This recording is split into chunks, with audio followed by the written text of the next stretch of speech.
छत्रपति संभाजीनगर के क्रांति चौक में महाविकास आघाड़ी की ओर से राज्य सरकार द्वारा लागू किए गए जन सुरक्षा कानून को रद्द करने की मांग को लेकर जोरदार आंदोलन हुआ।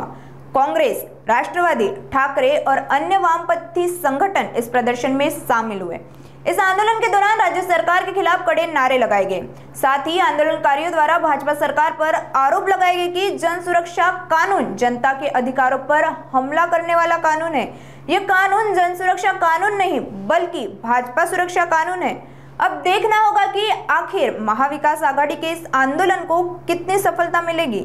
आज जी जनसुरक्षा विरोधी कृती समिती आहे तिला पाठिंबा देण्यासाठी महाविकास आघाडी सुद्धा आज रस्त्यावर उतरलेली आहे आणि त्यांच्या सगळ्या कामाला आमचं समर्थन आहे आणि म्हणून एक विधेयक परत घ्यावा असं सरकारला आमची विनंती राहील आणि जर हे परत घेतलं नाही तर आम्हाला रस्त्यावर उतरावं लागेल। याच्यापेक्षा सरस आणि कडक कायदे सुद्धा सध्या अस्तित्वात आहे। हा कायदा वेगळ्या पद्धतीने आणायचा प्रयत्न या लोकांचा चाललाय। जे लोक या सरकारच्या विरोधात बोलतील यांना जेलात घालायचा धंदा या विधेयकामुळे यांना मोकळीक मिळणार आहे।